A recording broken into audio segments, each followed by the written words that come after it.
So we're going to say follow the same sequence as the sequence of your speaking, Twinkle, Aniket, and then Sushant. That you all have gone through your personal transformations as coaches, as healers, as mentors, as leaders. So, what are those one or two lessons that you have learned and which you really wish to pass on before we start with the summit? You all can just talk about your journeys. Twinkle, let's start with you. Yeah, I think the biggest roadblocks which I have overcome was expressing myself, and I think with you, Rutuja, I have got that opportunity, and it's really the biggest transformation for me in my life that I am now able to express myself on social media and coming out with my own videos, which I really never thought that I'll be able to do ever. So thank you so much for that. Well, Twinkle. And that was before, that was after meeting me, definitely. But you Yeah. also did your transformations and your own inner work before meeting me. So, what were the lessons from that part of your life? That is like, I think what I realize now is the biggest factor that has always been missing in my life was the fulfillment. So I was doing everything, I was achieving, I was having everything that we all have, but that fulfillment was missing, and that was causing me a lot of anxiety, worry, and fear of uncertainty all the time. So I think that is the biggest realization after going through the healing journey, that how powerful that this transformation is. It's kinds of build the inner confidence and that inner resilience within us, and we don't really realize, because it's until we go through the transformation, only that then after that we understand how powerful it is. Yeah, So and this is exactly what we want to understand about leadership or leading your life in a way that there are things where you feel worried and anxious about, and somehow as we grow, especially after crossing a particular age, we think that we have to have everything figured out, but that's not practically how life works. And it's beautiful how you have created your inner resilience and your strength with all the tools also that you have learned before meeting me. So very happy to see your journey, Twinkle. Now let's move to Aniket. Aniket, what do you have to share with us? You're on mute. So taking cue from where you just left, how as adults we always want everything to be figured out, and that sort of instead of releasing you or giving you the freedom, it sort of puts you into a cage. And I think my biggest learning has been to not know, and the power of not knowing has helped me figure out so many things in my life over the last 1 year. So that was one big learning. So I allow myself to not know a lot of things, because from there comes a lot of learning. I think the second point that sort of took me back to my childhood, when I was a school student, school going boy. I think keeping at it, and not giving up. I think that's another important uh, virtue that I sort of borrowed from or took back from my childhood again, because I'd somewhere lost it. And the third, more most important thing is that I have uh, fought a lot of limiting beliefs that I had about myself. कि ये हो ही नहीं सकता, this can't happen, you, if A happens, B will also happen. And I have sort of defeated those limiting beliefs, and I've come out of it. And it gives me an outlook towards life, where I think if I'm thinking of something as a belief system, I can challenge that and I can overcome that challenge. So these three things have been key discoveries for me over the last 1 year. Yes, and thanks for sharing those discoveries with us. These are really liberating discoveries, and I can also resonate with many of them, especially the place of not knowing, because I also started my business very, very early in my career. And there were many limiting beliefs and self doubt and all of those things. And what Aniket has shared with us is, the really the secret to keep going ahead in life, that you will not know a lot of things. You need to keep at it, and then you need to constantly keep challenging your beliefs. Wonderful, Aniket. Thanks for the sharing. Now let's go to Sushant, a really experienced leader, and we are so grateful that we have him. Yes, Sushant, please share. My biggest lesson is being myself actually, and the when I started understanding about how I can contribute towards key results, I mean significant result, there has been a lot of high end shift for me and my personal space, and even my growth happened when I contributed towards results rather than just doing what I have been asked to do it. And the other big shift is like the entire mind shift from an employee mindset to an entrepreneurial mindset, because it's a very difficult transition. Because if you are already uh, 20 plus years, you have worked as an employee, you have worked at the highest leadership level, and then suddenly that shift is happening towards being an entrepreneur is like a big shift. So that has been, I mean, these three things have been a quite significant in my life. And thank you so much for all your support, Rutuja. And I'm sure um, whatever I'm doing right now is just a tip of the iceberg. And the biggest game is yet to begin.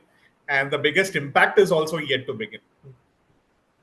Yes, I think this is my favorite part about Sushant's personality, that he is on this go to achieve more, and whatever he achieves or he does, he learns from it and he keeps to learning. And there are so many different things that he experiments with.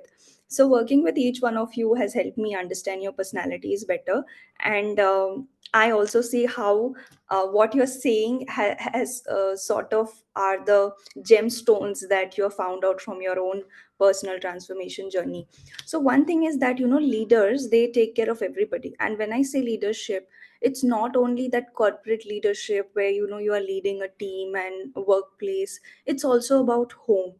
A lot of people who work from home or stay at home, no matter what your gender is, because today I don't think we live in that era where only women are at home. It can be a man as well, and I'm very comfortable with that. So that you are managing a home, you're managing your children, or you are taking care of home, that is also requiring leadership.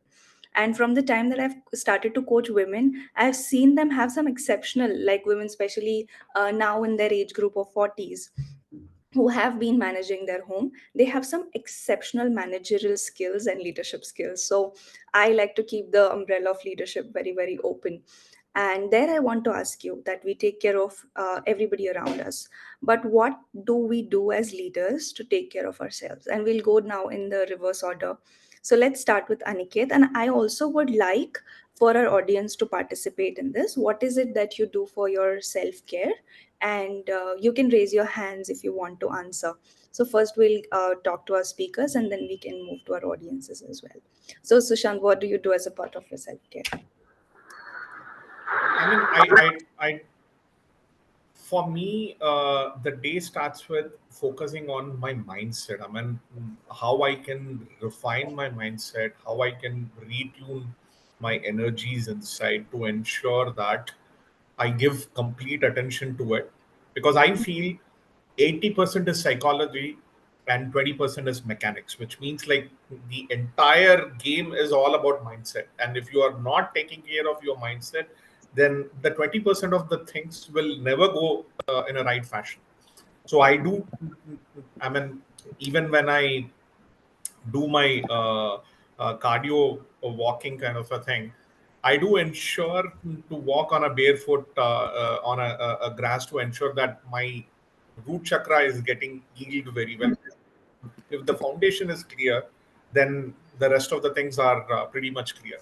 So apart from that, I mean, I ensure I listen to uh, some of the affirmations. And my biggest mentor and coach is always Tony Robbins, because I'm a big fan of Tony Robbins. And whenever I get time, I normally glue to his words of wisdom, because he's someone who gives you energy instantly, kind of a thing. So that is what I do from my perspective to take care about my mental health or self care, kind of a thing. Okay. So how about you, Aniket?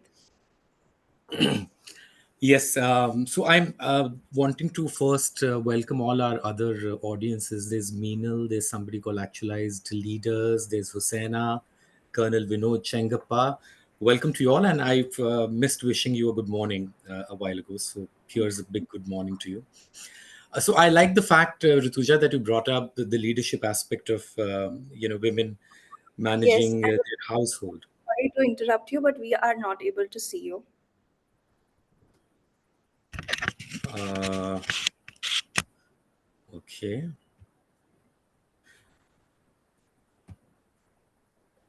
The camera's on. Do you want to go to Twinkle till then, and I'll figure out my video? Sure, yeah, sure. Twinkle, please share yours about your self care. Yeah, so I think I have self care practices for myself because I am a neurodivergent person. So I have to, one thing that I have understood is I have to practice the self care healing techniques, and that have worked like magic for me. Apart from that, I also have now learned to set my boundaries, and I have learned to take that stand for my own self, which I have never been able to do since my childhood. So it's more about understanding who I am and what I want to be. So building, so I feel like my identity and my personality have changed, and that is because I have started taking these little steps, by putting my boundaries and by understanding my own deeper self, like who I am and what are my goals. So those are the things that I always now take care as part of my self care.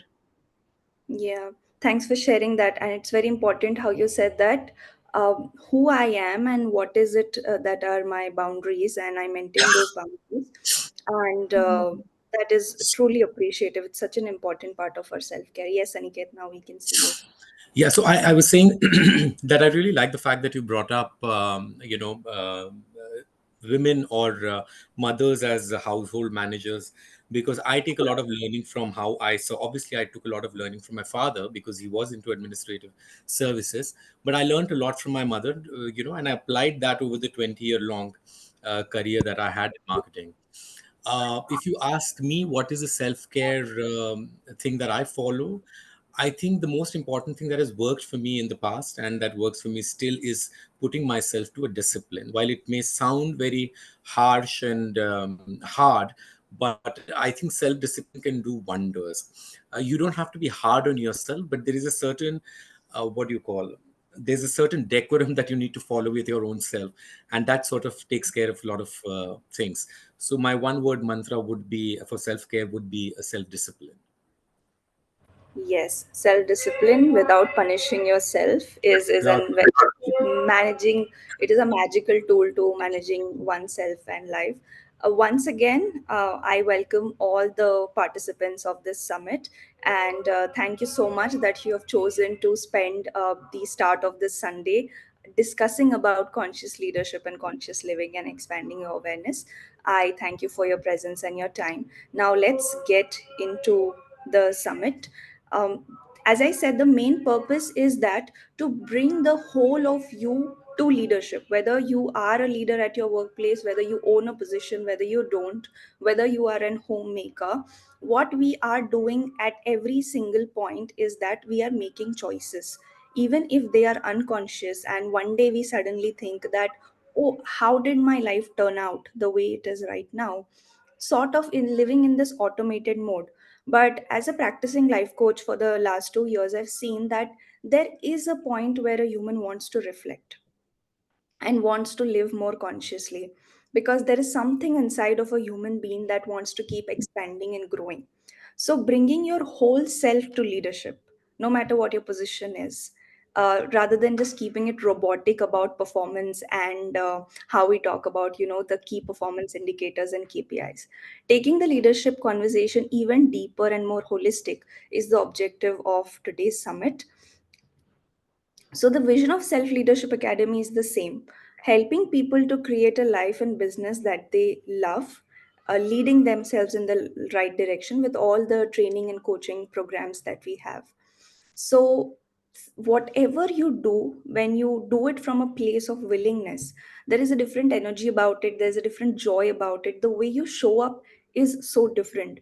And each and every coaching conversation or training conversation that I have with people is always surrounded by this, that how do you bring your whole self rather than just saying that you bring your best self to your work, to other people, for yourself, and sort of living that life that is full of fulfillment, which Twinkle was also talking about, that how it becomes filled with worries and anxieties and fears when we are not operating from that place of groundedness. Okay, so I have a question for our audience now, and our speakers have spoken to us. That, can you see my screen? And there is a question that, who are you at your core? What sense? I have given you some examples. Okay, you can use or you can make your own. You are not limited to the examples that I have given to you. So anyone who would just want to start, and you have to explain why. Anyone from the audience wishes to go? I'm still thinking, but these images looks really intriguing. For me, I think I relate to multiple of them. For example, I see fire, I see ocean.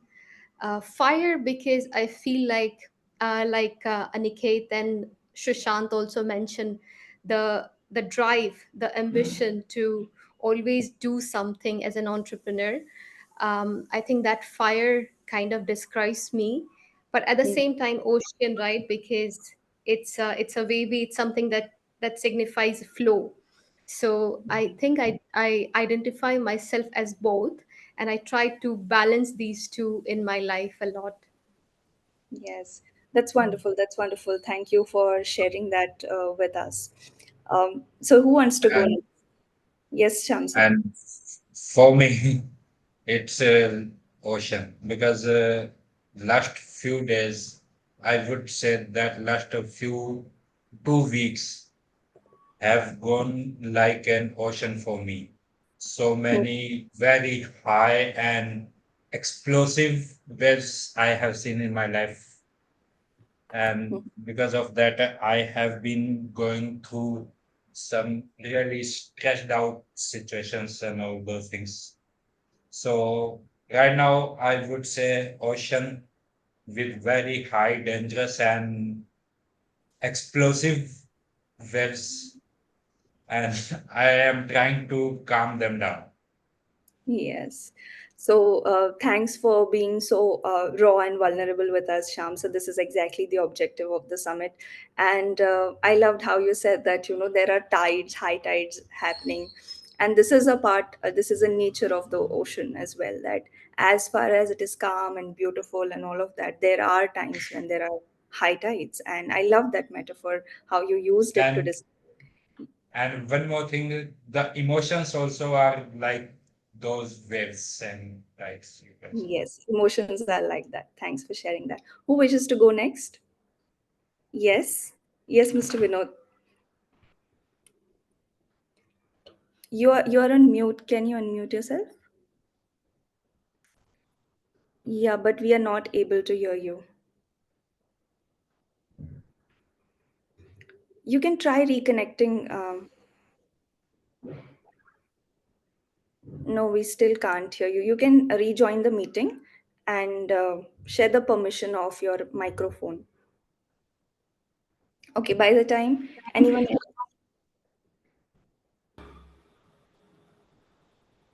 Am I audible now, Rutuja? Yes, Yes. you're audible. Thank you. Sorry for that. Okay, No so am I supposed to relate to any one of these, or is it possible that I could relate to all of them? all of them, any one that feels more resonating or anything that's not mentioned as well is fine. And also tell us a little about yourself when y'all are describing the metaphors. Yeah. Okay, so I'm looking at all these images, and I can actually relate to all of them because some part of my life has been there. Like Yeah. if you look at the butterfly, for me it is a symbol of metamorphosis, right? Yeah. From being in one place once and then continuously changing and transforming into something else. For me, Mhm. it is about growth. It Yeah. is about transformation. When I look at the trees, it's the trees, the ocean, and the fire gives me the three elements. Being grounded, like the earth is, being accommodative of everything. When it comes to the ocean, it is about being at peace and turbulent at the same time, but also connecting, because that's what the ocean does. It's 75% of the earth, and how it connects from one person to another, the harmony that exists therein. And when it comes to the fire, it is about warmth. We always look at fire as destructive, but it can also be constructive, right? The warmth that it provides. And when it comes to the elephant, it's about wisdom and gaining knowledge and being there in the present for a long time, being calm and composed. And the cake for me is something of a celebration because we tend to pay a lot of attention to our failures we Hmm. haven't done, but we pay very little attention to small celebrations that we have every day in life. If you're mindful about it, almost every moment is a celebration. But we only do that on birthdays and anniversaries and stuff. We're looking for some big thing to happen for us to celebrate it. But there are Yes. very small celebrations every moment in our lives. And the Yes. flame for me is something about being compassionate, being able to give to others, and transferring the light of knowledge and wisdom that we have to people around us as much as we can. Yes. Thanks for sharing almost everything you have covered, and I love the word that you use, which is metamorphosis, which essentially describes the human life, and which brings me to this. Uh, After every few years or few decades, as I said while coaching people, that have seen that the conversation changes, priorities change, what you pay attention to changes. So we have people across age groups in the room today as well, that what often is we are looking for is somewhere in this pyramid, and it really goes in this fashion, that initially when we are growing up, we're looking for that safety, that belongingness in our relationships, and we also have a sense of need for achievement. And once all of these things start to fulfill, there is a question that what next, or what is this void about? This is a void that so many people have brought in again and again in the coaching sessions that I have taken, and some of you are coaches as well. So wanting to explore your potential, because humans really have infinite potential, multiple potentials. So going about and navigating this is something a human is really looking for. And Mr. Vinod has really enlightened about us very nicely. So, whatever we see on the surface, the tip of the iceberg, like how do you show up at your workplace? How are you performing at your workplace? How are you interacting with people? This may look like who you are, but what is driving you is starting from a very base level. And that is why today the topics are like this. We are going to talk about grief, which is an alienated subject, like it is not a part of human life. The feeling of loss. We are going to talk about our feelings and our nervous system regulation, all of that before we talk about business, before we talk about how to get promotions. So we have two speakers who are going to take care of the lower part of the iceberg, and then we have Sushant, who will talk about the upper part of the iceberg, and I will try to symphonize all of this in my final talk. So this is the sequence of speaking. So here I introduce our first speaker. She is Twinkle Holkar from Brisbane, Australia, and we lovingly call her Tara. Her clients also call her Tara, and she's going to talk about feeling is healing.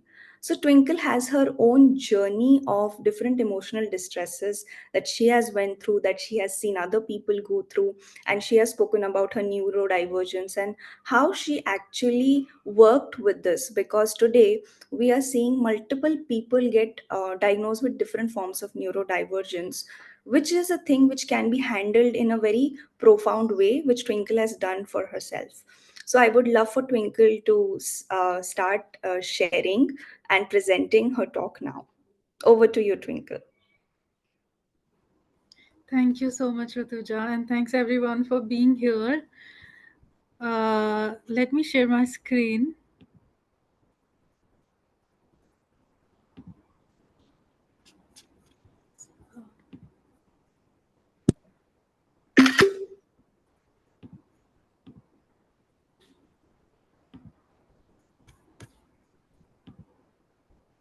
Okay.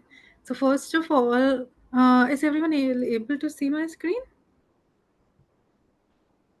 Hello? Yes, we can Yeah. see it. Okay. Yeah. Thank you. So first of all, I want to thank everyone for giving me this opportunity and for making your time on a Sunday morning to come and listen to all of us. So thanks a lot.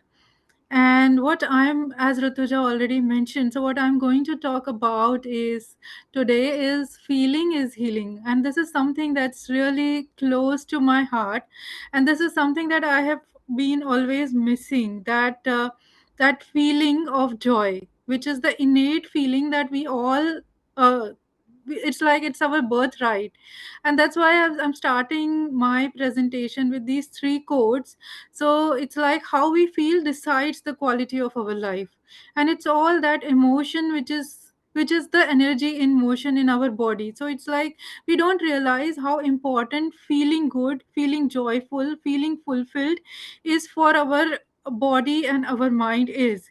And again, this is something that I always love from my mentor, that thoughts are the language of our mind and emotions are the language of our body. So it's like our thoughts and our emotions, they are closely related. And that's what I have learned through my healing journey, through my own inner transformation. So with that, I will now move ahead to the next slide. And on the slide, what I'm trying to present is how our negative emotions starts impacting us. So first of all, like how we start accumulating these negative emotions. And I'll and then I will again cover the impact of this on our nervous system.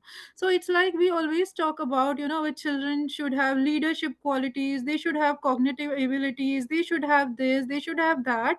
But we don't realize that what we are is what our children are going to be.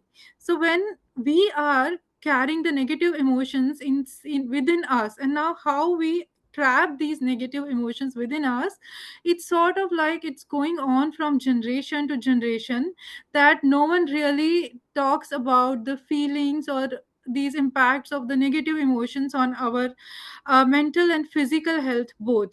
So that's what I'm going to cover. So the first thing which I want to talk on this slide is the Dr. Hawkins scale of consciousness. Now, Dr. Hawkins was a researcher of consciousness, and what he has done this deep work on to understand the spiritual aspects behind our consciousness.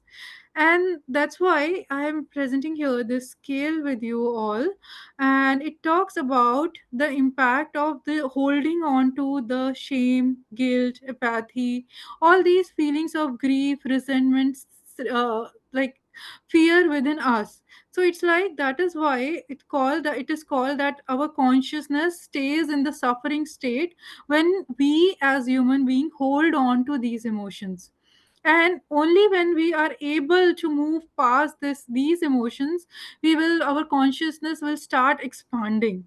And when it starts expanding, we all of the cognitive abilities, the leadership qualities, the planning organization skills of a human being, they become our innate skills. I mean, we don't have to really work for them then, because it's all. And like now even the neuroscience is coming to all these new discoveries, that how our emotions impact all the aspects of our life. And that's why it's all about like how do we accumulate these negative emotions. We accumulate these with when we experience all these feelings of abuse, or when we were belittled by anyone. Sometimes we go through all these experiences in multiple lifetimes. I mean, you mean it's like it's our ancestors have been through these experiences, and they just passed on to us in the form of generational trauma. So I think, yeah, that's why I'm going to start with this. And so basically, when we stay in toxic relationships, in toxic workplaces, when we are constantly, overwhelming ourselves with additional expectations and responsibilities, or even like staying in a job that is not really aligned with our authentic purpose or not really aligned with our passion, causes anxiety, worry, and feelings of overwhelm. And it all results in our inner child broken. And that's why we sort of start accumulating all these inner child wounds and these subconscious limiting beliefs. With even Aniket has talked that we as a human being are born with with these limiting beliefs of I'm not good enough, I do not deserve to be loved, I do not have enough. So these are the feelings which all of us have. And if we do not really address these feelings and process these feelings of fear and guilt and shame, they start becoming part of our energy signature, and then these feelings start impacting all the aspects of our life. So I will move on to the next one now. And this slide, I'm going to talk about some like the impact of stress and trauma on our in our life.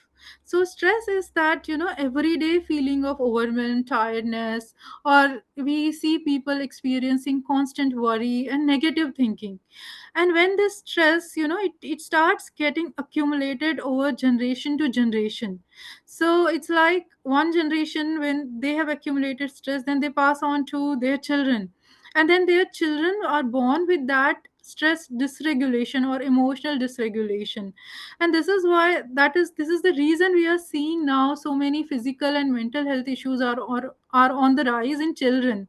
And we do not really realize that all those issues are because of the this accumulated stress. And this accumulated stress is actually called as trauma, which means all those difficult emotions which remains unprocessed and unreleased, or all those feelings of repressed anger or repressed desires over the decades and generation, when we do not really live to our authentic self, and we do not really understand or live to the fulfillment of our own self. That's when these emotions starts getting trapped in our body and mind in the form of nervous system dysregulation. And how to identify this? So these are like, I have just listed some of the symptoms that you may be trapping emotions in your nervous system. And say for example, thyroid issues, PCOS, tiredness, constant feeling of fatigue, even the arthritis, migraine, acid reflux issues. Of all these are still very minor issues, and they then start worsening in the form of severe health issues. And then we also have these emotional and behavior signs of the stress. So I'm sorry, like constantly feeling angry, or constantly uh, feeling stressed or overwhelmed by these constant feelings of negative thinking, constant feeling of overwhelm, mood swings, which means like when you are attracting even wrong people in your life. So that is also signifies that you are holding on to something inside, which is causing you to attract those wrong people and wrong relationships. And it's all about not able to really understanding the impact of emotions on all the aspects of our life. Then mental signs, when it's like few of the mental signs that we get that we are holding on to emotions is like irritation, brain fog, memory issue, forgetfulness, inattentiveness. And then these starts getting worsened over the period of time, and this causes dysregulation in our nervous system. And how it is passed to us? So it's passed to us in the form of generational trauma. So which means the old even now the epigenetics confirms this, that we hold on to lot of we are passed we do get emotions, negative emotion passed on to us from our genetics, from our ancestor or from our lineages. And then some of us may experience difficult childhood, and when they experience, they relate to this, that where it is coming from. This is coming because our parents also never had this awareness on how to process their difficult emotions. And it's kind of going on. The generational trauma is really something that is impacting the uh, current generation a lot, and we are not seeing like from where all these diseases are coming, but they are but it's all about emotions trapped in the nervous system. And I'll talk like what is the scientific basis of this in my next slide. So one thing which I want to talk here is do not take stress. We always hear this term that, or don't take stress or do not worry about this, but no one really knows how not to take stress, how not to get worried when so much wrong is happening outside, and how to manage ourselves, how to manage, how to learn to process all these emotions. And there is also another thing is that the baggage of the emotional baggage which we have got from our ancestors is also something that's real baggage, and you will see that in form of constant feeling of stress or overwhelm, or in terms of in your planning and organization skills. So you are thinking that you want to achieve the next leadership role, but are you energetically aligned to get that role, or what are your emotional blockages that you are holding on to is a big question that we should first ask to ourselves. And that's what is called reprogramming our beliefs. And it's not just about reprogramming the belief system, but it is also about realigning the energetic system with this new belief. I think these are two main aspects of healing, and that's what I'm going to now cover. Um, so I will move on to the next slide because I know we are running short of time. So I'll just move on. My apologies if I'm trying to cover a lot in this, but I'm just trying to give a little idea of what exactly, how the impact of emotions happens on upon us as a human. Now, the scientific basis of this inner child healing or emotional healing is through this vagus nerve. So that's what our ancestors have been telling to us for ages, that our mind and our body are connected through this vagus nerve. And when the emotional dysregulation happens in our mind, which means what really happens is when our mind doesn't now this is the way our mind is designed, that it doesn't differentiate between a physical real threat or an emotional threat. So whenever we experience these constant feeling of fear, guilt, shame, negative emotions, and when we were constantly repressed, what our mind does uh, it exhibits the same reaction to the emotional threat, which means it starts causing the nervous system dysregulation. So in this vagus nerve, what happens is we start accumulating cortisol, and the brain, it starts shutting its processes down. I hope it's not going like I don't want to go into too much technical, but I still wanted to cover this, that how profound the impact of this is in our nervous system. So this diagram shows our central nervous system and how the vagus nerve is connected to all the nerves. And this is why especially in our Indian ancient society, there were these procedures called nadi shodhan and all. They were so much happening at that time, and our ancestors were really so smart, because without anything, now science is coming to this, and science have identified that yes, the emotional dysregulation happens through this vagus nerve. So which means the brain and the body starts disconnecting, and the brain also starts disconnecting from its own self. And this causes then energy blocks in forms of like stagnant energy, overactive energy, restless energy. So this is called the energy imbalance. So negative emotions trapped in our nervous system, then they cause this emotional imbalance.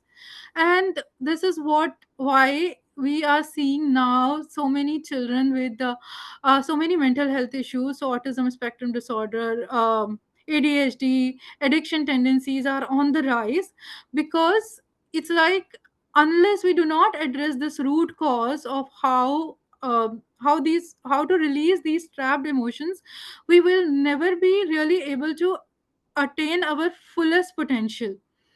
uh, so I will again now move on to the next slide. I have 5 minutes left, and this is again the scientific basis to for the emotional healing, that our nervous system has two states. So one is parasympathetic and other is the sympathetic, which is the fight or flight state. Which means in this fight or flight state, what really happens is our presence of mind, it starts um, depreciating on this scale. If I see this is a scale, so from 1 to 10 you will see the presence of mind will start depreciating. And when we live in this parasympathetic state, which is our natural state of our being, then our presence of mind is absolute, and our brain functions at its optimal potential.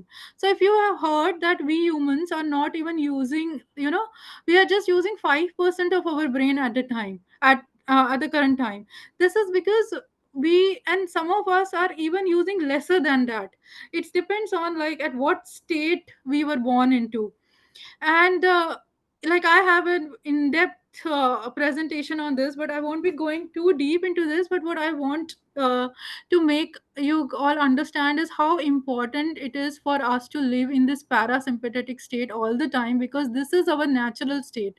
And most of us, we are living in the fight or flight state based on like those little insinuations you can see, like how your behaviors are or how you are behaving or functioning. You will be able to identify if you are living closer to the fight or flight state, or to the towards the parasympathetic state.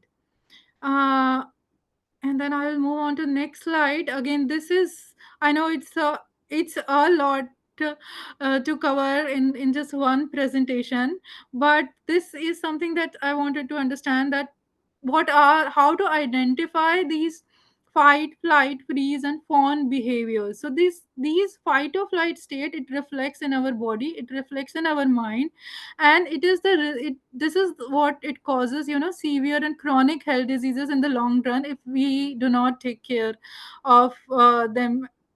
um, so these sort of results in various behaviors and traits and coping mechanisms. So what really happens is this diagram, which where I'm showing the picture of the brain. So we have this upper layer, which is the cortex and the prefrontal cortex, and these two layers are actually responsible for our creativity, rational decision making, and logical thinking.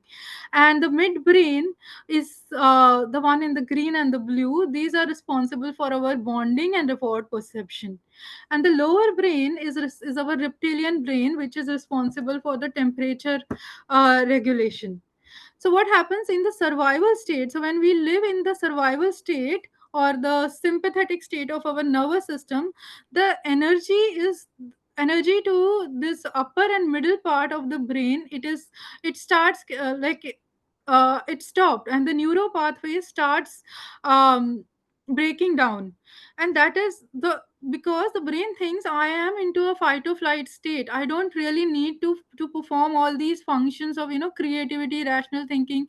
So that is the starting of all the diseases, like mental, physical, all sort of imbalances start once the brain uh, like switch into this fight or flight mode and doesn't resumes back. And this happens because of emotional getting because we do not address the emotions within us. So then I'll move on to this one. So that's why this is the slide where I'm going to talk about the inner child healing work. And it's like earlier people used to think that it's something that's woo woo, and now even the science is coming to the same realization that we need to first learn, we as a human being needs to learn how to process all these feelings of guilt, shame, fear, inferiority complex that we have been holding into ourselves. And these limiting beliefs are sort of stops us from living our authentic life. And That's why we have to, the first step is to get our energetic alignment, which means we must release the stored trauma that we have got from like from our ancestors. And everyone gets it. It's nothing like you have got it and I haven't. It just depends on different level. Some people have got it, majority of the generational trauma, and their behavior and their physical health and mental health will reflect that. And the people who have not got that extent, which is they should which is thankfully it's a blessing from the universe. So but still, the evolution is something that we human beings still have to do. So understanding and releasing all those negative emotions is the only way to reclaim our abundance, our fulfillment, and the inner confidence, which is actually our birthright. So what inner child healing involves is, it involves the restoring of the energetic alignment, which means releasing of that old trauma. It also involves the changing of our mindset, so which means aligning our beliefs to this new mindset of abundance. um, and how do we heal our inner child? Now there are various ways depending on what level of dysregulation a person has. We start with regulating regulating the vagus nerve, and then the brain starts getting this message that I do not have any stress and I can resume the energy flow. And there are various techniques to do this, and a right healer or right emotional coach will be able to guide you which technique is the right one for you. And now even the neuroscience confirms this, that from the neuroplasticity we can heal our even chronic diseases. The mind and body has the capacity to heal itself. We should first know how to regulate our nervous system back into the parasympathetic state, and then the healing is a natural state of our body. So that's why I want to now stop on this note, and I hope I've not overrun my presentation, Rutuja. So I want to share my healing and coaching program with all of you. So if you are someone who think that you are attracting wrong relationships, you have issues with physical and mental health, you definitely must take this aspect of holistic healing, where I can work with you to understand first your emotional blocks, and then I can offer you these. I can guide you to how to practice these deeper relaxation techniques. And I usually love Reiki and breath work. That has worked wonders for me, and that's something that I would love to offer that to my clients as well. And yeah, it's also like offering you this safe space to discuss your deep emotional wounds that have been holding you for so long. So that's why my program includes one-on-one emotional coaching sessions to release these trapped difficult emotions, the Reiki healing sessions, and guided self practice healing sessions. So that's the details of my program are here. So if you are looking to heal yourself in a more holistic way using the alternative therapies, definitely I will be able to help you out. And I think on that note, I will stop my presentation. So thank you so much for giving me this opportunity and taking the time to listen to me. Thank Grieving, but grieving will happen. What you do, if you remember during Corona time, what happens was, we had come to a level where we said that we will have to live with the disease, we'll have to live with Corona. And that is how I find, even with grief, I think what you learn to do is to live with that grief. We live with that hole in your heart. Uh, learn to live with that pain. Doesn't mean that you're not doing your regular life. You are, doing your routine stuff. Doesn't mean that you're not pursuing your hobbies. Doesn't mean that you're not going out with your friends. You're doing all of that you were doing earlier. But your partner in this is that grief alongside. You're just managing the grief. You're sometimes allowing it to suppress you. You're sometimes fighting it to not suppress you. but grief will be a part of your life. I don't want to sound very negative on this front. Whatever I'm saying today is coming out of a lot of personal experience. This is not knowledge that I have gathered through reading. Most of this knowledge that I'm sharing today is through personal experience. So, a lot of grief books or self-help books talk about grief as different phases. Now, whether the phases happen or not, whether all the phases happen to everybody or stages happen in a cyclical form or not, I don't know. It's very difficult to say. But these are typically the phases that one goes through when you're grieving. And I'm not saying this in order, these are at random order. The first stage or one stage is denial, where you do not want to process the truth. You do not want to process the reality that somebody has been taken away from your life. So you try different ways to sort of not face it. It happened to me as well when I lost my mother a year ago. I wouldn't want to believe it. So I was for about 24 hours, I was in my own space thinking that she's still there in the hospital room. And it's not like you don't know that you are in denial. You are in denial, but that denial becomes your comfortable space, and you're okay to operate within that space because nothing beyond that seems to your liking. You do not want to go out of that cocoon, and you want to be in denial for, I don't know, for some people it may last a few days, for some people it may last a few hours, a few months. The next important or very difficult phase is anger. This may come before denial or after denial, but you are angry with yourself. You're angry with the cosmos or the divine. You're angry with God. You're angry with people around you. You're angry with your own self because you think that, maybe you did not do enough, or maybe you would have been a little better if that person lived a little longer, which takes you to the next stage, which is guilt.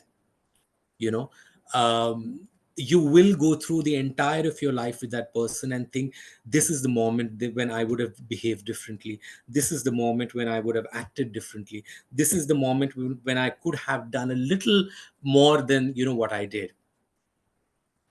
From guilt, you come to a stage of depression, or sorry, you come to a state of bargaining or negotiation, where you're trying again to negotiate with the cosmos, with the divine, that I have some sort of a connection with this person. Though the person has gone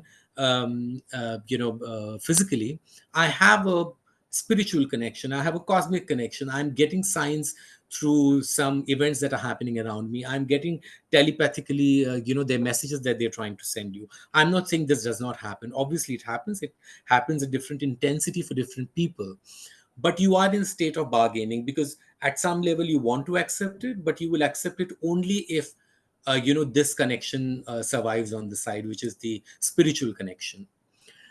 Depression happens. Now, depression is a very big word.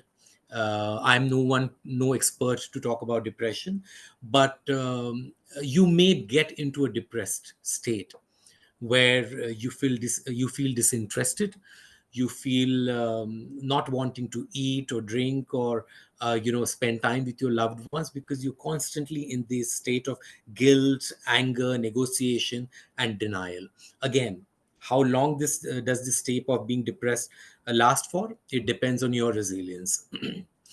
And the other important stage, or this is not the final stage, like I said, it is not a cyclical stage, it can happen at any point in time, is acceptance or internalization.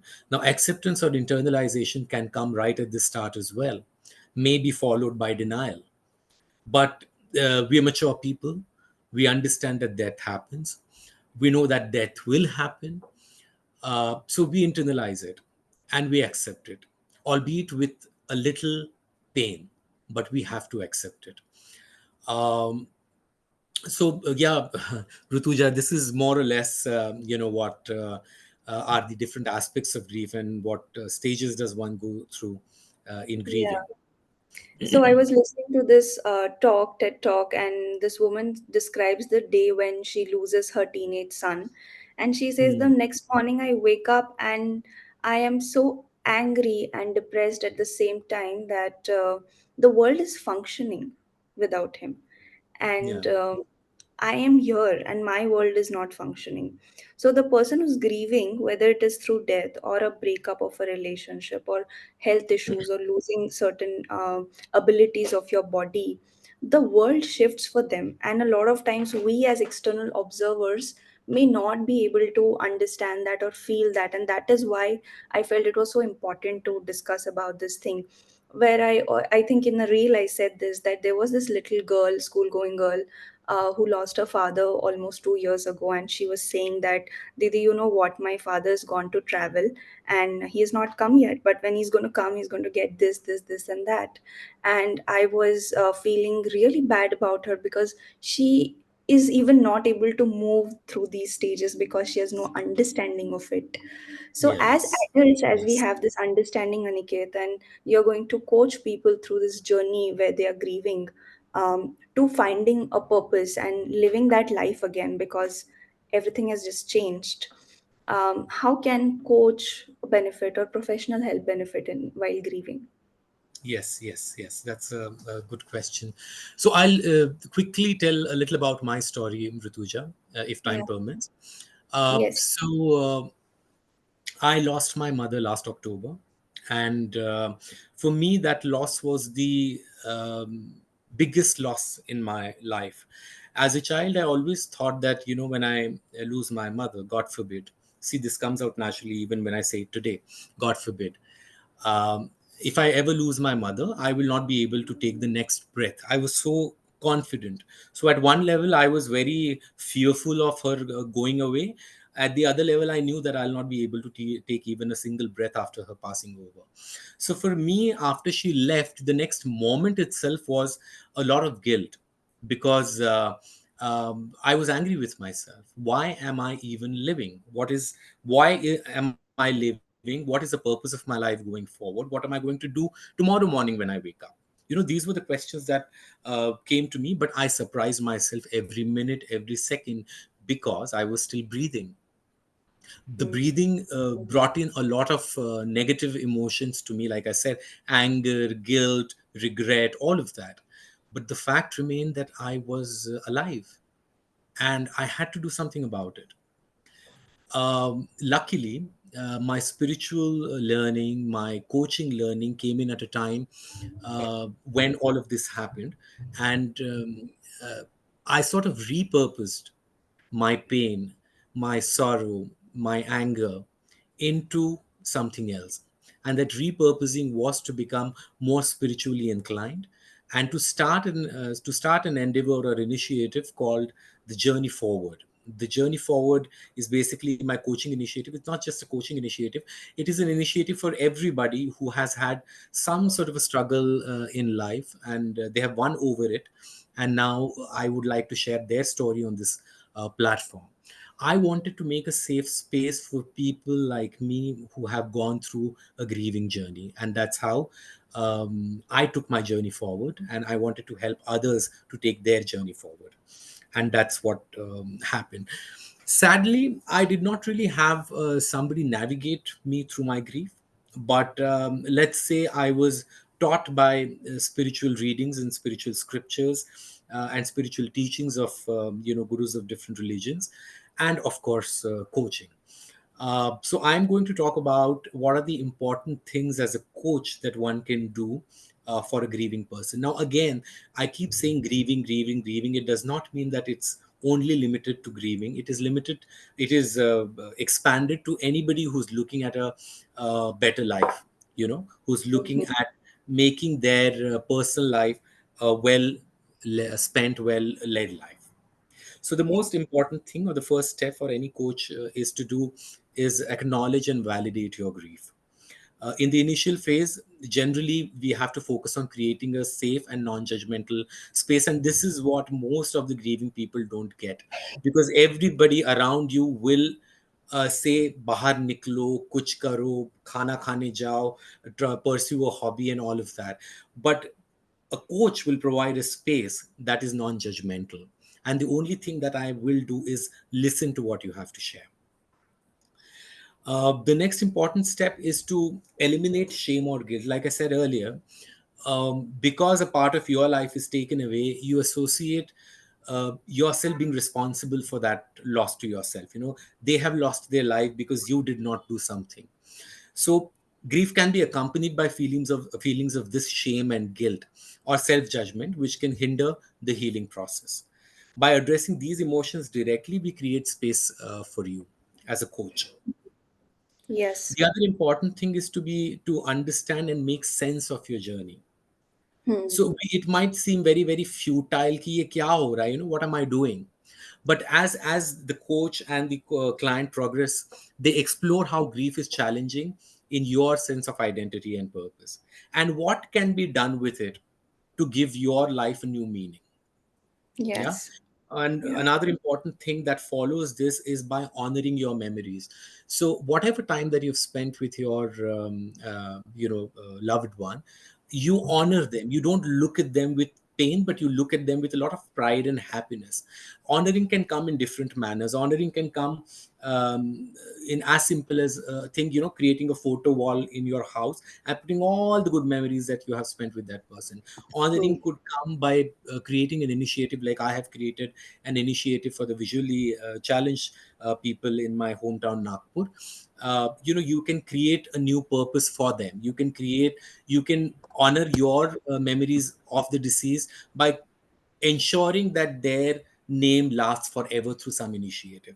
And it could be as big as an initiative that I have created, or it could be as small as creating a wall of memories in your house.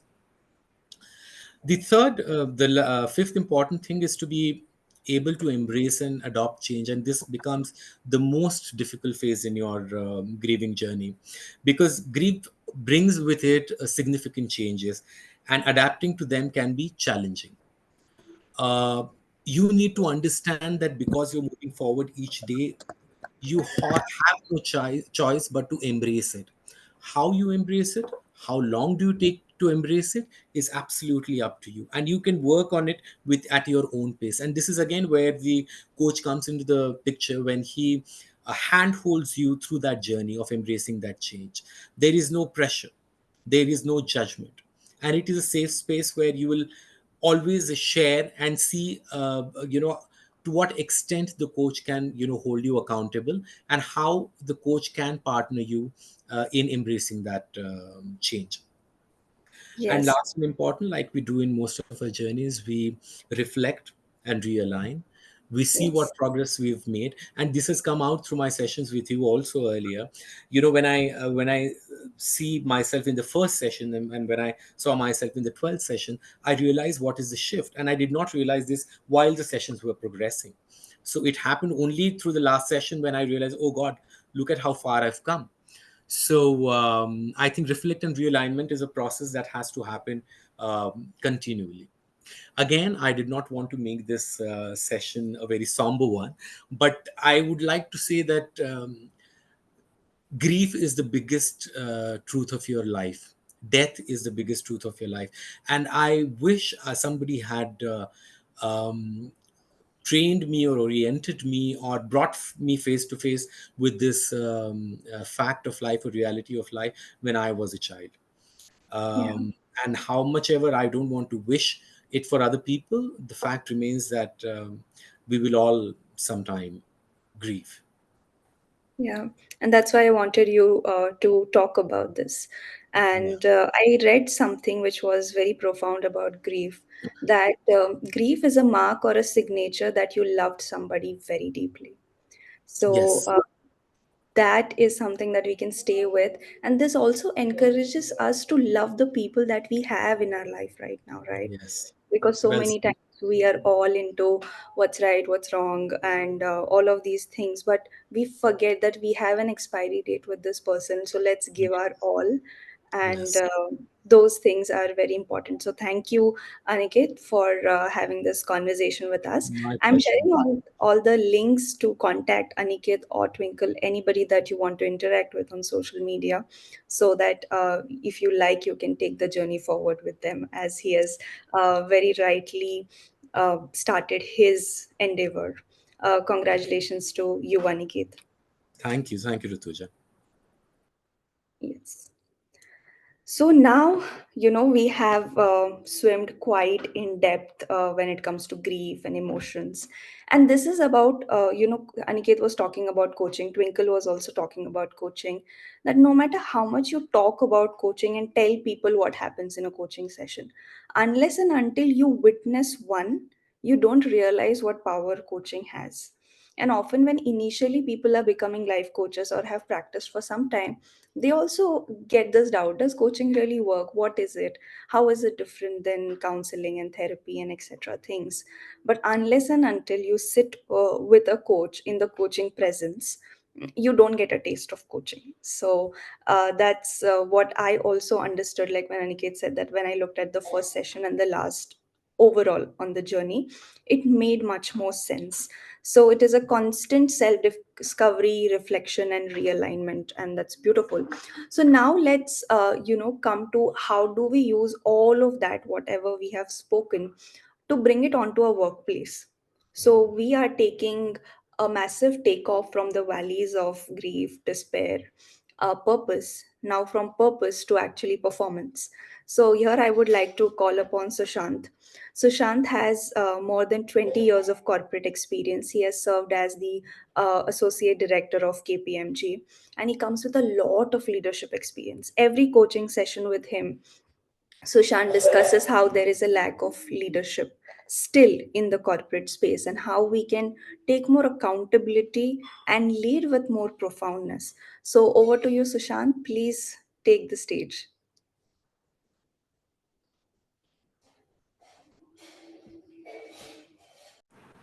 Thanks so much, Rutuja, for a great introduction. Before I do speak about the promotions, how to execute certain strategies, I definitely wanted to take this opportunity to thank um, both Aniket and Twinkle. As you clearly mentioned during the start of our summit, that 80% is the tip of the iceberg, which is the psychology. 20% is the mechanics, which is the execution, which I'm gonna cover in.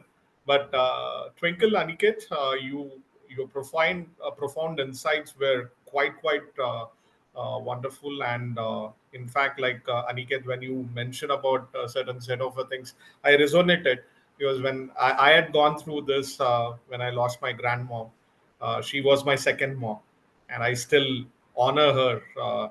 And to get out of that journey and to focus on the things what I'm doing in, it was a big transition for me. So you definitely rekindled my memories. Um, and Twinkle, you shared a great set of insights. Thank you so much for taking care. And I also thank all the participants today. I mean, you have done a great uh, investment of your time during the Sunday morning when the rest of the crowd are busy involved with their own commitments. You have taken time to come down, and uh, you wanted to you wanted to learn something. Itself shows that your curiosity and your commitment towards your self development. So just give me a minute. Let me share my presentation.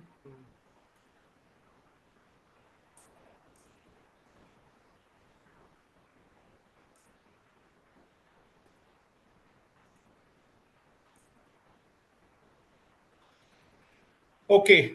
So when when I speak about the aspect about leadership and the promotion, I definitely wanted to talk about the recent survey which has been taken place and conducted by um, happiest places to work, and that survey gave a very big insights, which stated almost like 70% of the population who are working in different parts of the corporate space are dissatisfied. And out of that 70% of the population, 54% of the population are eager to quit. In fact, like if they get any opportunity today, I mean, they are ready to quit. And out of that 50% of the population, 80% of the category, 82, I can say more than 80% of the category, they want to quit because either they are not getting the desired role or they are not being promoted. Now, the biggest cause for this is, I keep saying about it, is like 99% of the population are falling under doing job versus 1% of the population who are falling under the quadrant of contributing towards key and significant result. Now, this graph shows a very important aspect, and I will take you towards this graph, and then I'll tell you what exactly you shouldn't do to continue in this graph. Okay, so someone who is desiring towards the next set of a role or a next set of a promotion kind of a thing, they start the year with uninformed optimism. When I mention on uninformed optimism, is you see your colleagues, your peers, or your friends getting promoted, and you also inculcate that desire that okay, fine, you want to get on to that next set of a level. There could be there could be one more thing which could be contributing is the every next set of a role or every next set of a promotion also adds a little bit of a monetary change. So that desire also runs in the background when you are envisioning towards your promotion. So at this stage, uninformed optimism, your energy levels are very high. You know that okay, fine, you want, and you know that okay, fine, you can achieve. So your energy runs high, and you have a good confidence, and you think that you can achieve this in your journey towards accomplishing the milestone. Then what happens the moment you get the goals, you try taking a baby step towards achieving your goal. Then comes the informed pessimism. The informed pessimism is like okay, you see certain bit of a challenges, and you see like things are not going in a right direction, and this is where you feel is like you get stuck initially, but you also get a little bit of a confidence from your friends is okay, this is a part and parcel of your life. uh, these challenges are normal, so you have to proceed forward. So here your confidence is not that great. You still have a confidence, but it's not that high like what it was in an uninformed optimism. Then comes the next stage is crisis of meaning. This is where uh, your higher ups, your managers have feedbacks with you. A lot of questioning happens, and they question about your readiness for the next set of a role.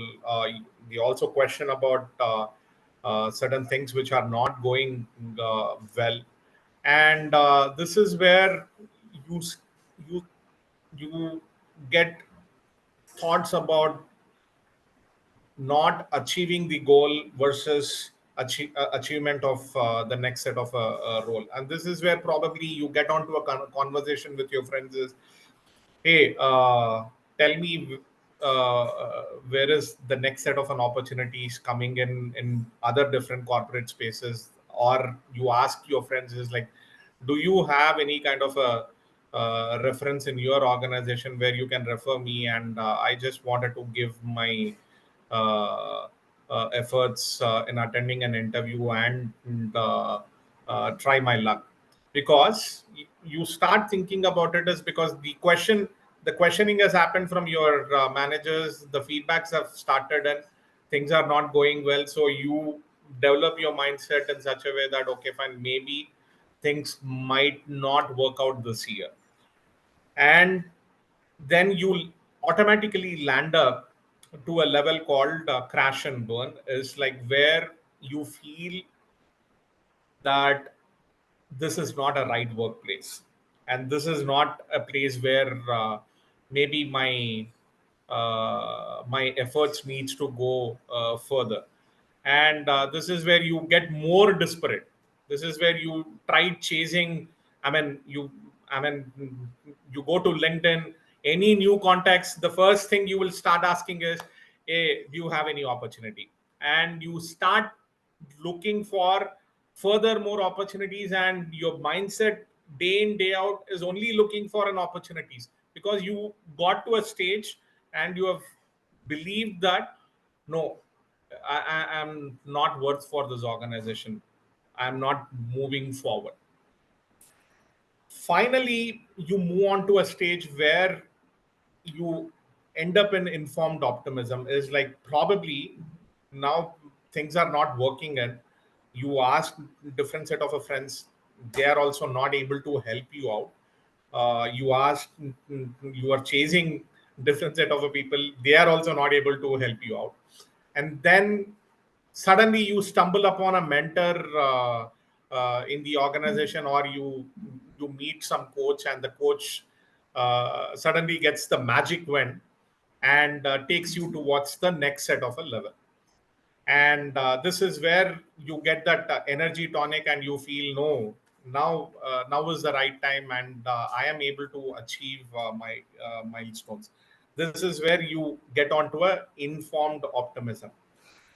So the journey from uninformed optimism to informed optimism, you go through a n number of challenges, n number of stress, and the journey is not that easy journey.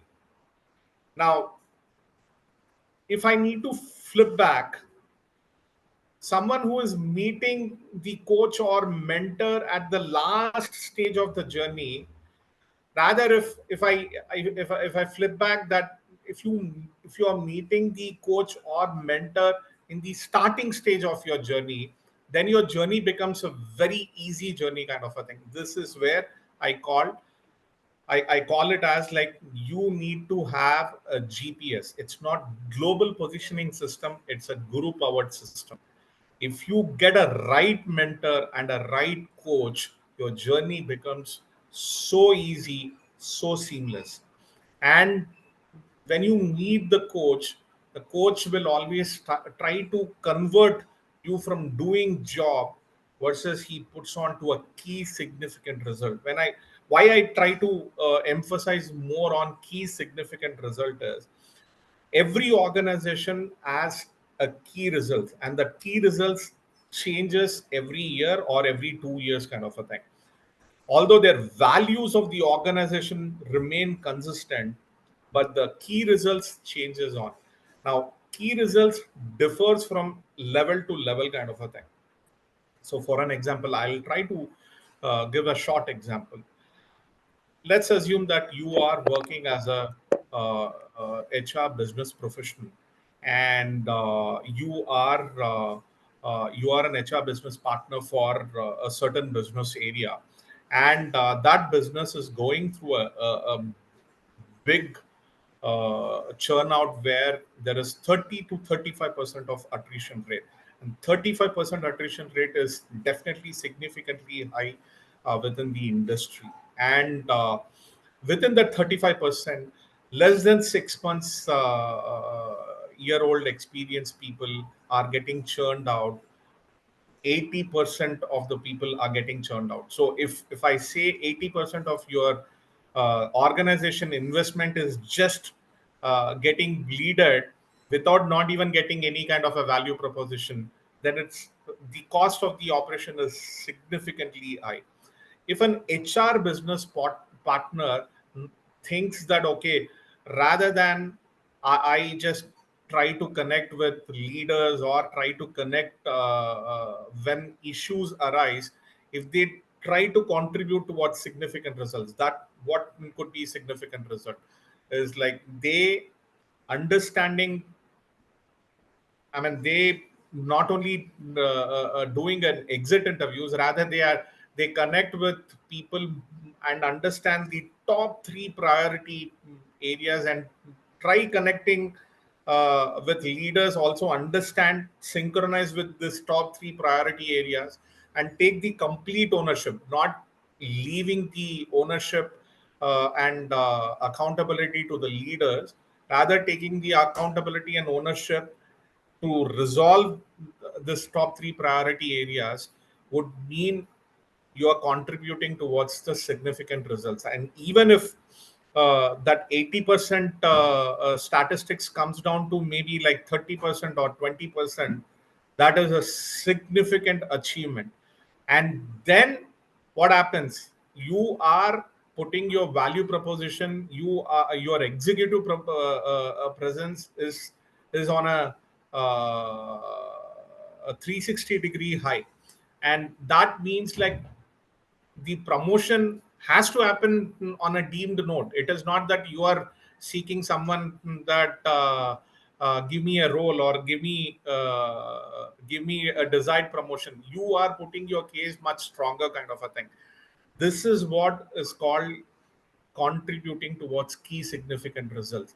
This is where majority of the people fail, because either their leaders or managers don't have time to tell about it, or they or people who just try achieving the goals, they don't understand what is the significant result.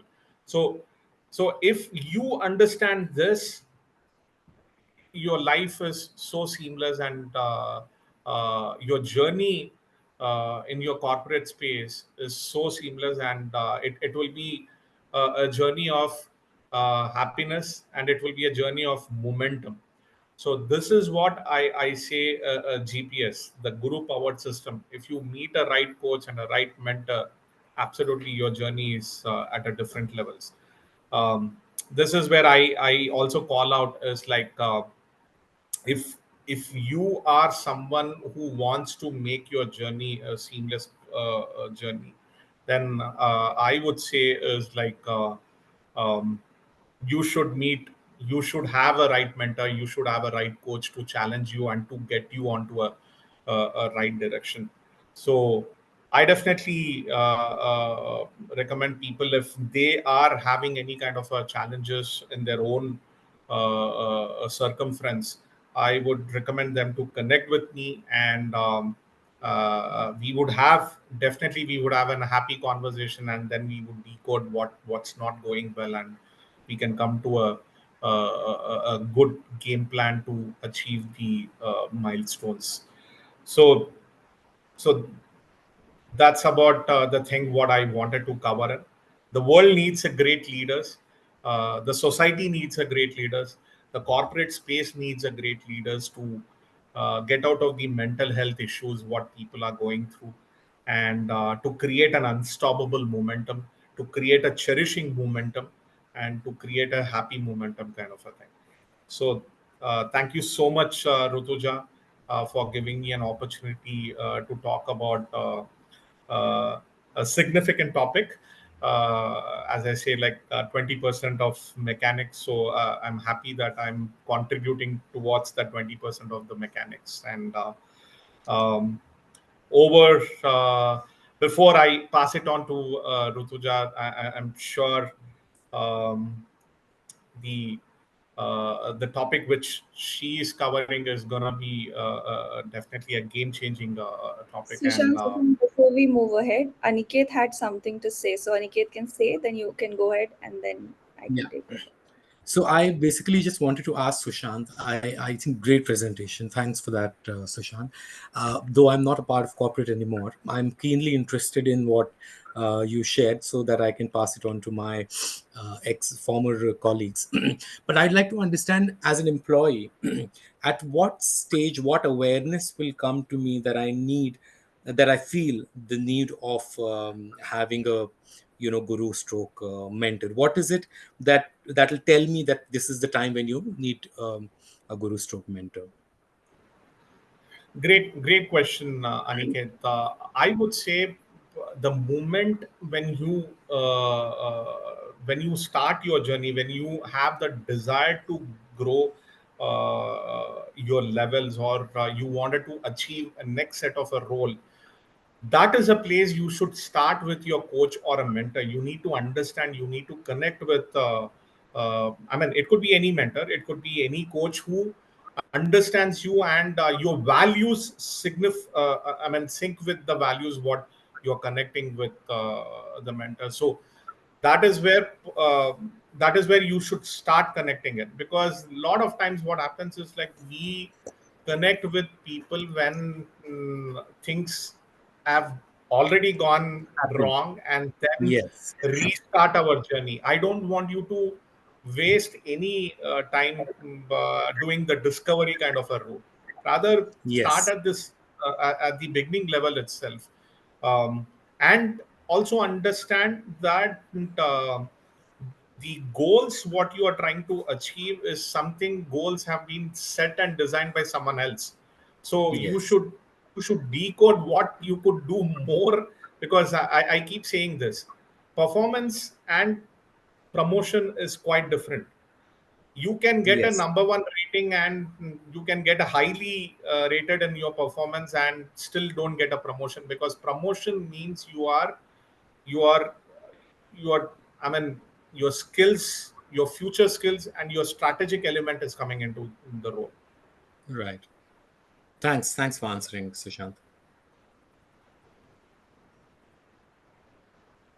Any other questions audience has? We can have a discussion at the end, where everyone can share their questions or thoughts. We can take that Q&A part with respective speakers. Yeah. Sure, sure. So, last but not least, during this summit, the best is always saved for the last. And if the best is coming from the catalyst who created the Self Leadership Academy and who wanted to create a bigger impact to the society, then the best is Rutuja. So, over to Rutuja. Thank you so much. But yeah, the best is not at the last. I think I wanted to present all of you because I started with an intention in my journey of becoming a coach, that I want to coach people who are smarter than me, who are better than me, who are doing big things than me. Here I also want to make a revelation that I am, I can say, by age the youngest person in the room. I'm 25 and in my 26th year. And what do I exactly do? I am a life coach and a business coach for life coaches. So I help people and become a catalyst and a mirror of reflection in their personal development and professional development journey. And I have seen this magic happen during our sessions. And also, while I've seen these coaches coach, that in this non judgmental space, how you get an opportunity to look at everything that you have hidden within yourself, and everything that is hidden is not necessarily that is bad about you or wrong about you. And I think we walk in this world thinking that there is something wrong about me that I have to fix. And this journey of becoming a coach has been transformational for myself, where I realized that there is so much that is not wrong about me. In fact, they are my gifts. And a lot of times we suffer our own gifts and talents, and then we don't use it. We don't present those talents with other people. So my intention that I wanted to always work with people who are smarter than me and better than me has fulfilled today. And thank you so much for that lovely introduction. And what I'm going to talk today along with my story is, how do you align your work and your business with your core values, your personal values, because that is truly transformational and magical. Now, if you just look at the coaching industry, because I come from that industry, I may take more examples from it. That everybody talks about, how do you can build a six-figure business, seven-figure, eight figures. That it's always talked in terms of profit, and it is never so much about what impact do you want to create. Even if we are talking about impact, it was all at a very superficial level when I entered this industry. So, whenever I aligned it to my core values as a business owner or as a coach, I saw magical things happening, and there were no, problems with the profit as well. What we have been taught is that You have to keep pleasing people and put this inauthentic masks on yourself to generate profits. And this is the thought process that I am essentially challenging, that you don't have to do this. And my journey has been all about that since the time I have started.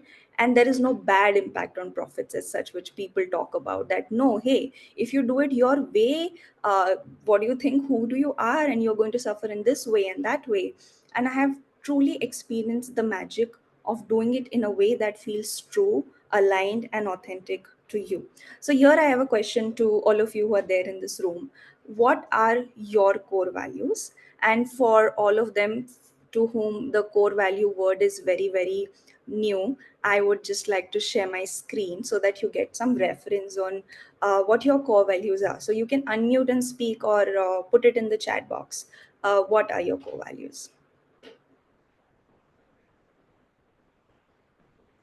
Aniket says his is authenticity. You can have multiple, so feel free to put in multiples.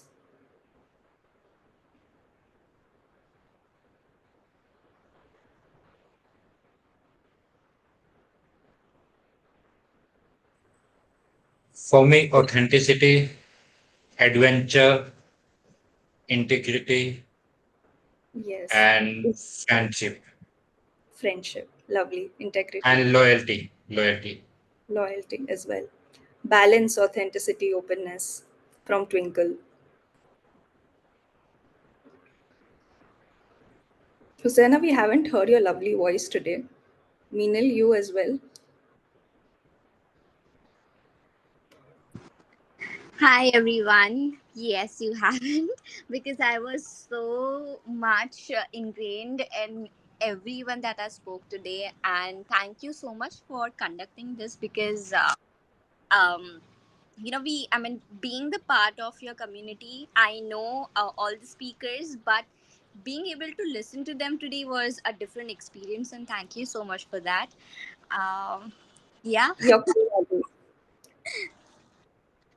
So my core values are definitely adventure, authenticity. It is bravery that has now have been my core value, that I would say it was not earlier, but now I have become a little more brave. It is also my learning, loyalty, and I also have this very compassion at my very core. So yeah, wisdom. I mean, there are so many, but just to number a few, these are some of my very core values. Yes, and Mr. Vinod has also shared that for him it's integrity, growth, and learning. And it's interesting how integrity comes always with leadership in many conversations. And we need to think about what integrity is. Integrity is not just set of moral values that we read in our textbook, that have been taught or passed on to us by our family and our teachers and so on. But let's say that you are flying, there's an aeroplane, and for that airplane to fly, each and every part of the airplane has to be in sync with each other. So if there is a gear, especially I come from an engineering background, even I've turned to coaching, if it gets slightly in other way, the airplane can't fly, it cannot take off. That is the role of integrity in life and business and work and everything that you do. So, wherever you feel that there is a misalignment with my values, it is a good enough reason to not do something or to do something. So, how one knows that, okay, this is something that is not aligned with me? Here, I have an interesting observation to share that I have understood and learned during my coaching session. Is everybody able to see my screen? Yeah. Yes, we can see it. Yeah. So emotions are often called as irrational stuff that comes up, which you have to ignore or you have to repress. And this is a thing that I've seen in leaders a lot, or anybody, a person who is in charge, because everybody is pointing to that person, hey, you are in charge, you are responsible for this, and all of those things. So what happens is that, we are more likely to say, oh, this doesn't matter. Okay, I'm feeling this way today. It doesn't matter. Anyway, I have to do something, or I have to do this for profit. So, whatever your reasons come to your mind. But emotions, actually, like Twinkle was telling during her presentation, they are your guiding tools. They are the language of your body. Like, let's say, if I do a coaching intervention with somebody and I don't feel aligned, my system, my whole system in that coaching session would be very, very different. For example, let's take the example of anger. Anger for a lot of people, means a very destructive emotion, which leads to violence and multiple things. We have seen that expression of anger. But anger also has something very important to tell you, that your boundaries were crossed. Your sense of fairness and justice has been hampered. So for example, if somebody, in this business coaching scenario, somebody is trying to push or sell something. Initially when I was starting, I used to have this awful feeling of being sold in this particular way. And that's when I decided that I am never going to conduct sales in Self Leadership Academy like this. There was nothing like Self Leadership Academy that back then, but I was taking in inputs from each and every experience, each and every emotional experience in my body, that this is what will not be a part of my academy, or this is what will be a part of my academy. For example, inviting people to explore coaching. I think I have been one of those very few people in the beginning who said that, hey, coaching is very new to India. Why don't we invite people and say them explore coaching, explore variety of topics. And you see, the programs that we talked about today, whether it's Sushanth's program or a coaching journey or Aniket's or Twinkle, they are very different from how the conversations happen. So I always held on to this difference very, very strongly within me. So what makes you different? What makes you stand out from others? Even when people will say that this not works, you have to do this. I have always challenged that in my journey, and it has worked wonderfully well for me. So talking about my journey a bit, after my engineering was over, I had everything that I wanted in my life. I had a very good job in a big corporate. I had all my friends talking to me that usually a young adult wants. I had all the lovely food because I'm a big foodie, and it was my birthday and all 40 food items were arranged. All my family was there. But there was this different sense of void that I felt, and this was during COVID. And I was reflecting on what is it that I am lacking in my life. And when I spoke to adults, and they are like, you don't ask these questions at this age. This is not your age to ask this question. This is your age to just go out there and work, do whatever life is demanding from you. But I took the pause that way. While I was on my IT job, in the background, I kept exploring learning and growth opportunities. And that's when I took the certification of becoming a soft skills trainer. When I was teaching people communication skills, I realized that it is not just a language issue that you don't know English. It's not just a communication issue that you don't know how to talk. It is a deeper issue that is coming from a place of rejecting parts of you and shame, constantly being telling yourself and being under attack by your own mind that you are not good enough. So I started to actually talk to people, and my coaching started before my certification actually. And then I went ahead and I took my certification. And after that, whenever I heard from someone, whatever ideas they gave me about building my coaching business, I didn't resonate with anything. I didn't want to build a funnel. I didn't want to go and buy fake awards because it was just, out of my thing. I was like, why do you want me to pay for the award? Branding fees, this and that, nothing really resonated with me, unless and until, and these things that how can a 24-year, that time was 23, 24, become a life coach? What does she know about life? But I knew one thing, that I have what it takes to listen to a human being. So complete personality shift also happened. From a very extroverted trainer kind of a personality, I came to a coach. My rate of speech reduced. One of my mentor told me that within this 2 years, the way you speak has changed, the way you show up has changed. And this was only because of one thing. I stuck to what feels right to me. And people call this stubbornness, people call it being adamant. I call it integrity and being on my aligned path. And every person that I met in this journey has sort of been a past version of me. And not exactly, maybe by age and experience they are much senior to me, but somewhere in that space of void where I was, also to a space, where we have really very, very high expectations of ourselves, and not being able to meet those. So that is the magic of integrity that happens in your life. So in that case, I want to share, like I said, that emotions are your guide. Shedding off anything that does not align, like clearly saying, okay, this doesn't align with me, I'm not going to do that. uh, like I gave the example of awards and sales funnels and etc. I don't think more than a single follow up I would take any follow up from the prospects. That's just not the beliefs or the values that I have inculcated in the Self Leadership Academy.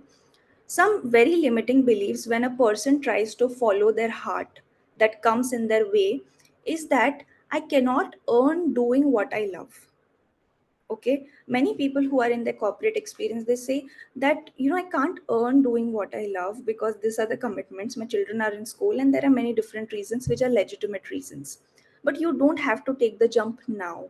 You can prepare for it, and that is when a coach comes in, like Aniket was asking, right? You can prepare for that transition. But this belief, because we have seen our parents come from survival struggle, our grandparents come, and I have a lot of honor for their journey because my grandparents and parents also come from that survival aspect. But I also choose to live a life beyond survival, like to choose what I love. Even if today, I did not make coaching my business immediately, but at least I said yes to my calling.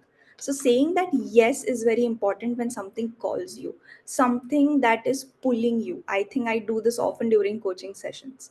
Somewhere where you have to push yourself is not your alignment. The place where you are pulled and you don't lose interest eventually is your place. Because no matter what people say, even if I say this to my parents jokingly, even if you'll throw me out of the house, I am going to be a life coach. So that kind of pull is generated when you're following your heart and the passion ignites. Next thing is that profits will only happen, or I will get the salary or money only if, and there are many challenges. So everybody who is here today, you can note this down: profits or my salary will increase only if, and try to complete this prompt after the session. And you'll have my LinkedIn profile, you can share what came up for you. But this is a pointer towards your limiting belief, especially regarding money. That is why the jump from the corporate to your business is very difficult jump for most of us. And the third reason, which I feel is more prominent in women but also seen in men, they will be more disappointed, your family members, your parents, anybody, and unhappy if I follow my heart. That my family members are going to feel so about me and very disappointed. And I have also disappointed my parents while leaving the corporate job, and we feel often that way. But what your family members want more is your happiness and you growing and expanding in life, even if they are not able to articulate that. So till the point where they see you happy, they will feel disappointed. But when they see you in that expanded state, they know that now they are safe also. They are okay as well. So we also have to remove this judgment that we have on our family members, because they're coming from a place of their own fears, right? Because this kind of job, where my parents have to explain to every member who's coming to our home and asking what is your young daughter doing, that time my parents have to sit and explain. And for that, first they had to watch a lot of my own videos, and I'm so happy that they did that. So all of this is a part of this journey. So what I essentially want to say, or want you all to take away, is that do not negotiate with who you are. Find your ground and find your flow. So this ground and flow, they go hand in hand. Grounding is those principles that you can't negotiate on, no matter what, you will not compromise on. And flow are the places where you want to be flexible. For example, reading books, I go in absolute flow in it. It's nothing related to my business or anything, but I will read different genres and try to see what's working, what's not working. And also in my business, initially the flow helped me more to find my ground. So this is a very important thing, that structure and creativity both are important. They are not two different things, they go hand in hand a lot of times. The second message is, don't wait for opportunities, you create them. There were a lot of times in my own journey that I approached my senior coaches or seniors and mentors, and I said that, hey, you know what, I can coach with you or I can train with you. I am ready to put in all the efforts and all of that. But what they wanted me to do is the background work, that you make the PPT, you make the content, we will deliver. And I was like, why should I do that? just because I don't have experience, but I have the skill and the talent. So the first person to believe in me was myself. And self doubt was always in the picture, hanging around. It is still sometimes hangs around, but I have a good relationship with my self doubt now. And that's when I used to say that, hey, I have my coaching business. This is my own academy. And it's been a year that I have registered my business. And by God's grace, it's going on great and well. And this I also discovered that I work very good when I am autonomous on my own. My creative freedom is more. So I think by all the rejections that I was getting, it was a signal that do your own thing in very, very loud voices, and I followed it. So that was pretty much about how do you build your business or work or life around your core values. Even if you're not able to completely say a very big yes to your calling right now, you can still start with the smallest baby steps. And I think my baby steps, and to all of us who feel overwhelmed, and all of them have always said this, and we did this during coaching sessions, and they reach out to wonderful destinations. So thank you so much for listening to me and to all these speakers that were there today. And I loved all of your presence. If anybody has any questions to me or to any other speakers, or speakers have for each other, we are open for discussion now. I'm just pausing the recording now.